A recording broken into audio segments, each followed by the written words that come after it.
या पटेल प्रहलाद भाई।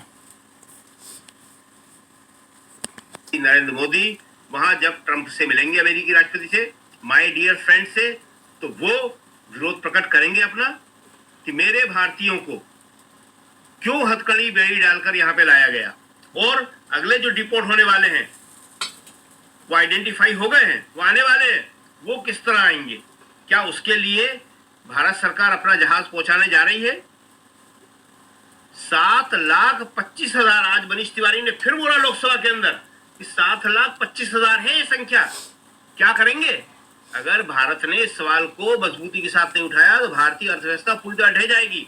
और दूसरी बात ये और बात बता दें आपको मालूम ही होगा, ये तो खैर आप फॉलो करते हैं इसको, कि शेयर बाजार जिस तरह लगातार गिर रहा है उसका एक बड़ा कारण जो है वो यही बताया जा रहा है कि अमेरिका से अगर इतना भारतीय वापस आ गया तो डॉलर का आना तो रुकेगा ही, जो पैसा कमा के पहुंचाते थे।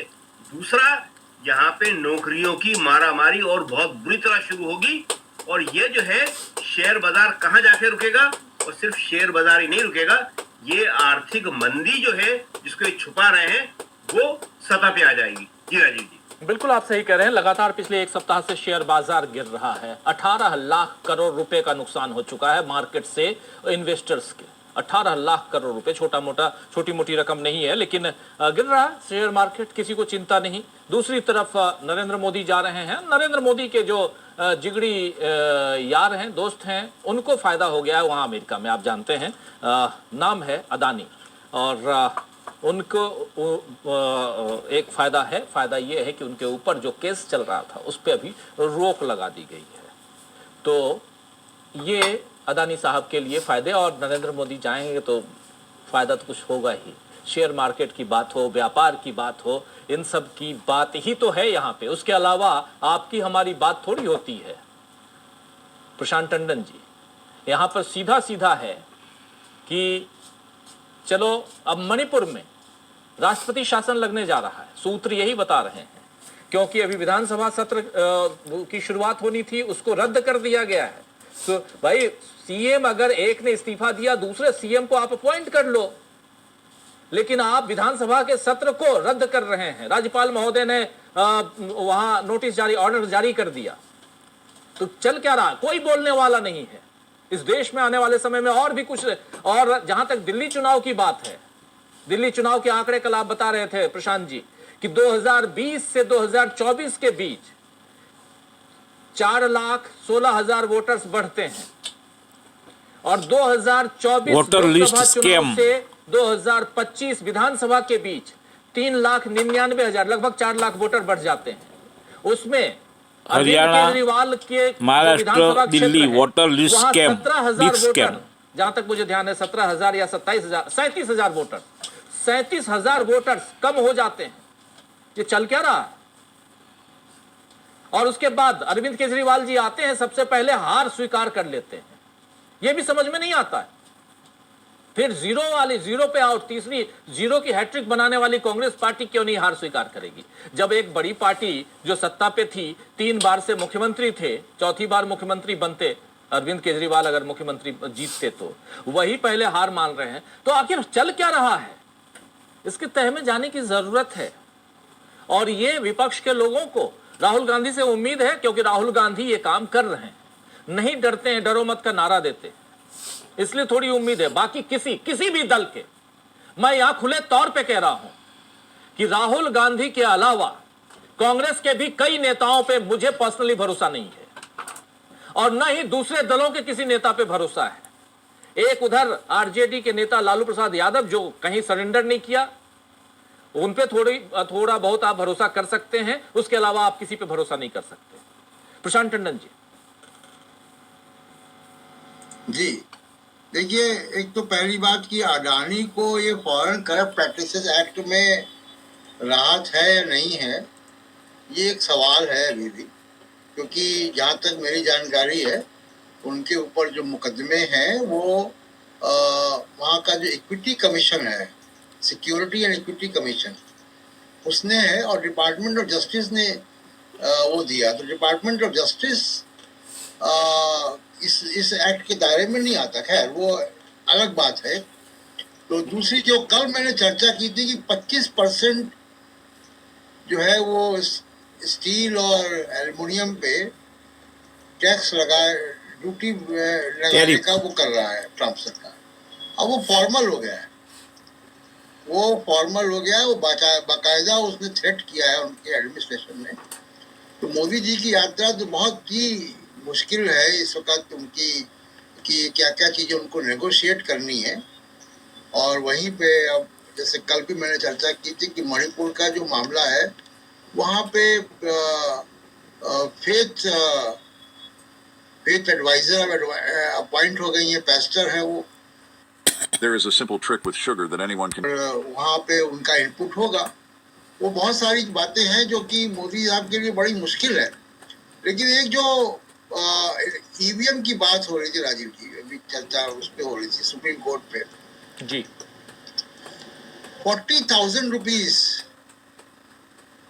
ईवीएम के इंस्पेक्शन के लिए इलेक्शन कमीशन मांग रहा है।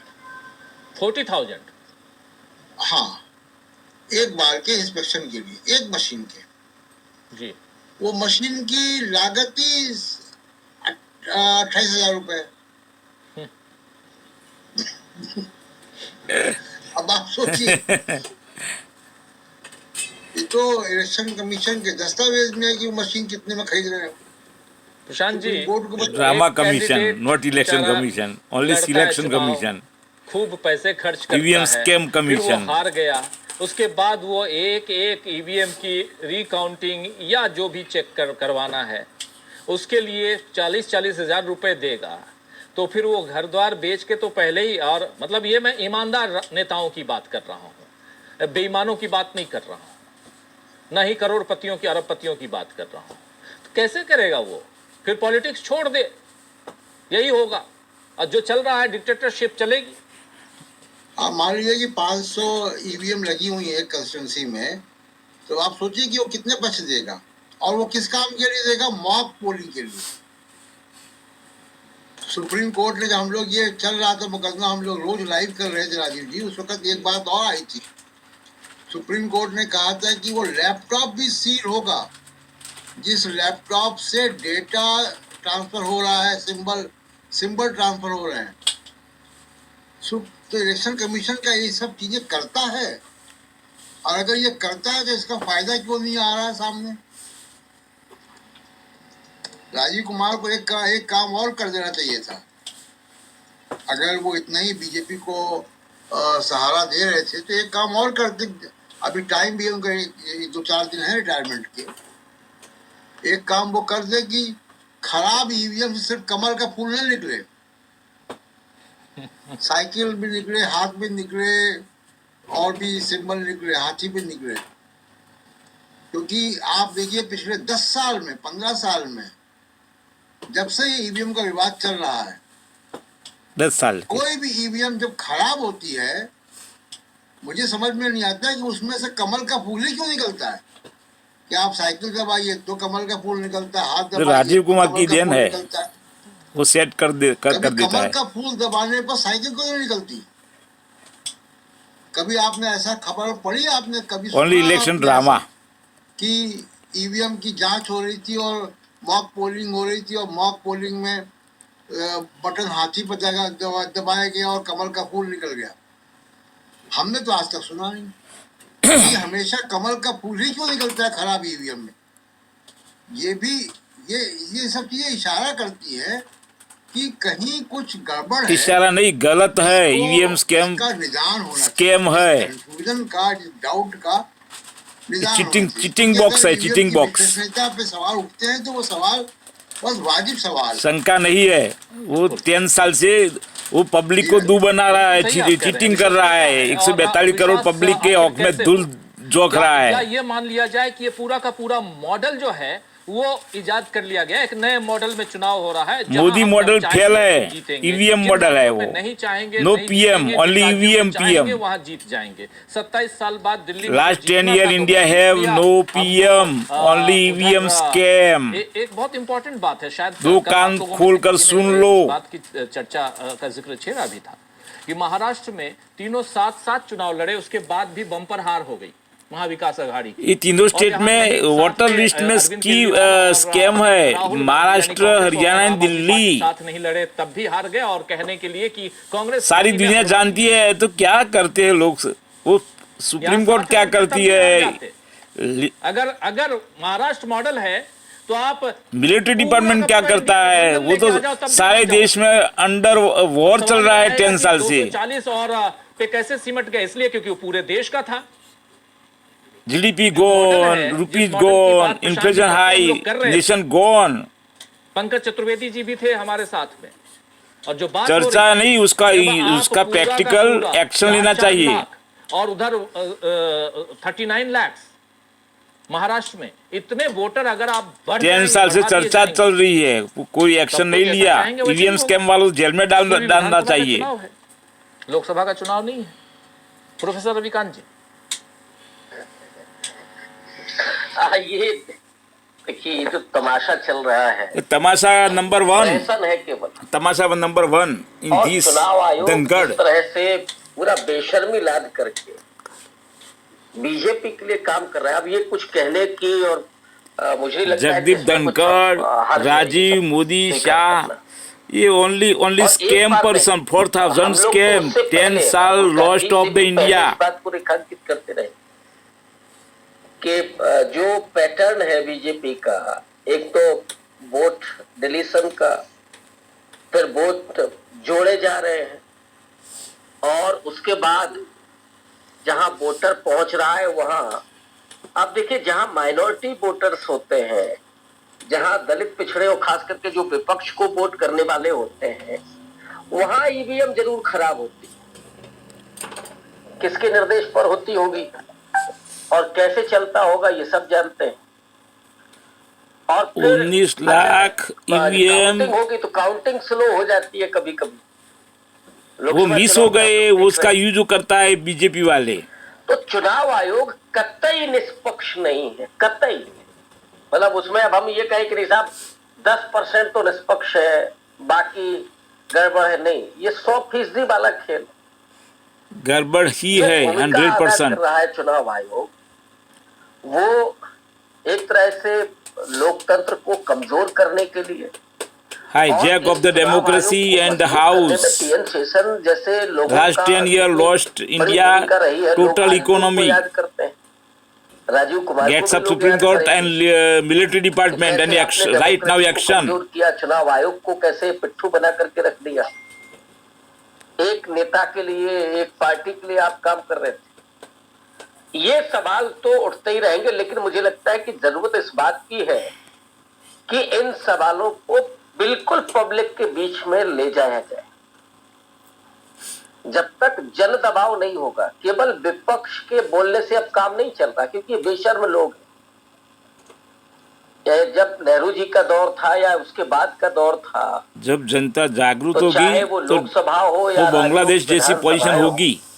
विपक्ष का एक नेता हो या दो नेता हो, जब वो बोलने के लिए खड़े होते थे तो पूरा सत्ता पक्ष चुपचाप बैठ करके सुनता था।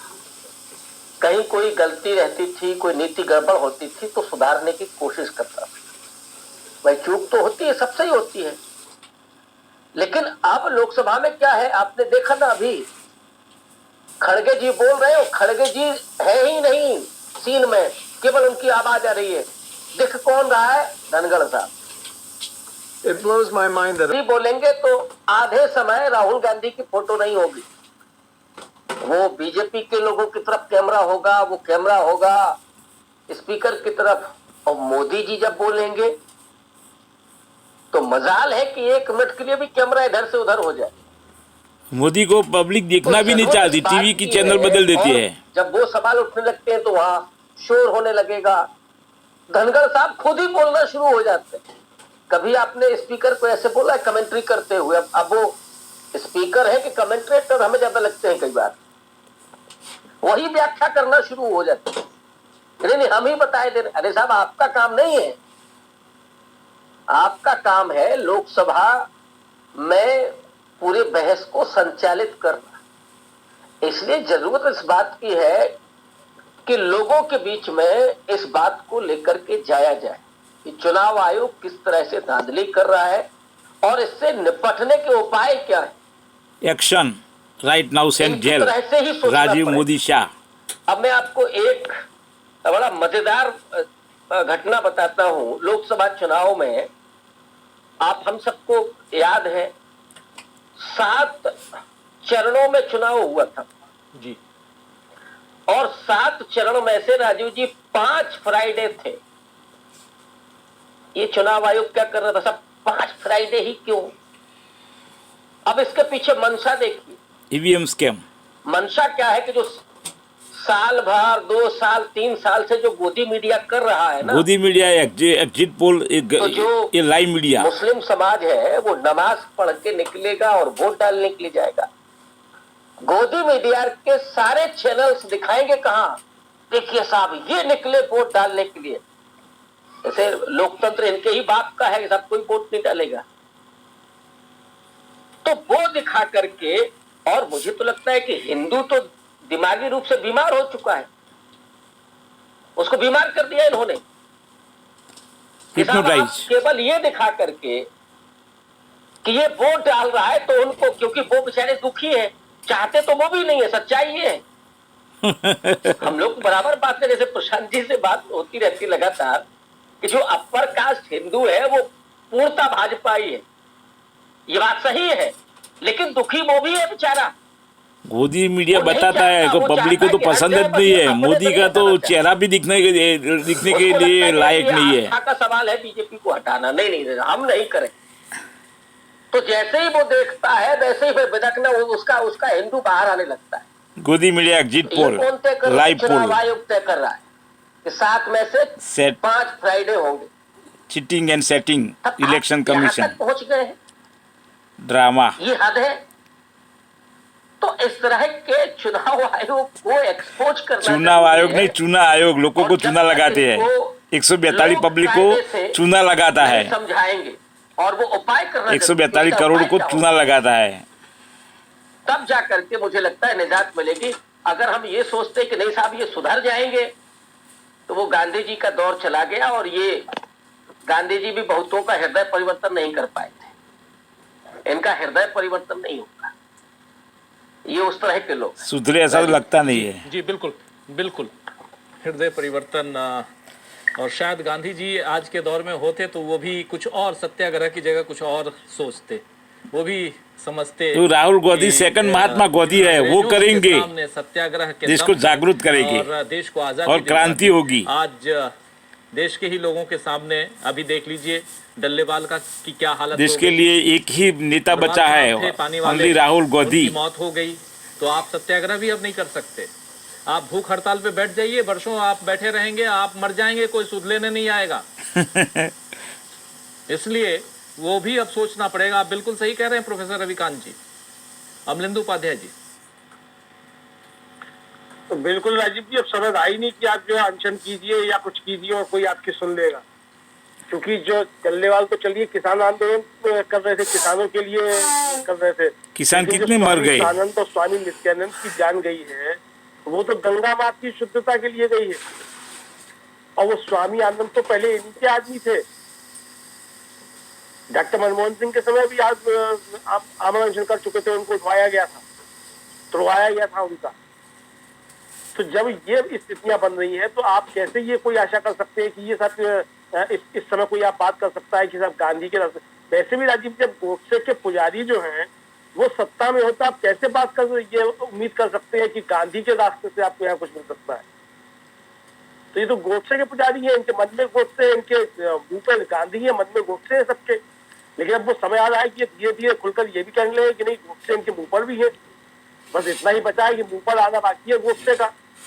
वो तो अगर अंतरराष्ट्रीय दबाव ना हो तो ये तो कब के गोडसे को जो प्रतिमा जो संसद भवन में लगा दे, और कल को लगा भी देंगे तो कौन रोक लेगा जी। अगर मान लीजिए कल को गोडसे को भारत रत्न दे दे कि गोडसे भारत रत्न, तो कौन रोक लेगा?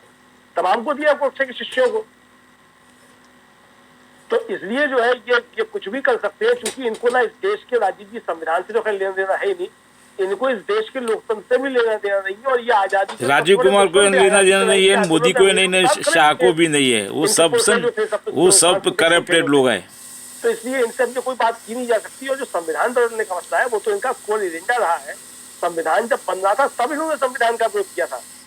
पंडित नेहरू, डॉक्टर अम्बेडकर के पुतले जलाए गए थे, तिरंगा झंडा जलाया गया था, तीन रंग अशुभ होते हैं ये कहा गया था। अब तो नए अम्बेडकर और गोदी जी की जरूरत है। कहे जाते हैं गुरु जी परम पूज्य गोलवलकर साहब, वो 22 अगस्त 1947 को पंजाब का जो फगवाड़ा है वहां खड़े होकर कह रहे थे कि जो लोग अभी जश्न मना रहे हैं आजादी का, यही अंग्रेजों से कहेंगे कि लौट कर आ जाओ और देश संभाल लो।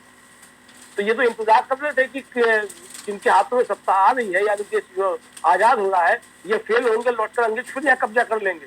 तो तब ये कामयाब नहीं हो पाए थे, तो आज ये जो है अंग्रेजों के काम पूरे कर रहे हैं। तो ये काले अंग्रेज जो है राजीव जी, ये देश को गुलाम बनाने की तरफ आगे बढ़ चुके हैं। अब गए हैं अमेरिका, अंग्रेज तो अच्छे थे, तो अच्छा काम भी किया है और इससे भी बुरे हैं, उसको पूरा करने के लिए पास है। बिल्कुल बिल्कुल। प्रोफेसर रविकांत जी, आप लखनऊ में हैं और उधर इलाहाबाद, इधर वाराणसी, कहें तो लगभग बीच में, और ये लंबी लंबी लाइनें लगी हुई हैं। कम हो गई क्या? क्योंकि कल शायद माघ पूर्णिमा कल है, शायद लाइनें खत्म हो गई क्या? अव्यवस्था जो थी वो सब ठीक है? उधर महाकुंभ की बात कर रहा हूं मैं। नहीं, बिल्कुल नहीं, वो वही स्थिति है। बल्कि मुझे कल सोनभद्र एक कार्यक्रम में जाना है, लेकिन मैंने वो टाल दिया कि अगर वहां फंस गए तो आप 5 घंटे 10 घंटे निकल नहीं सकते।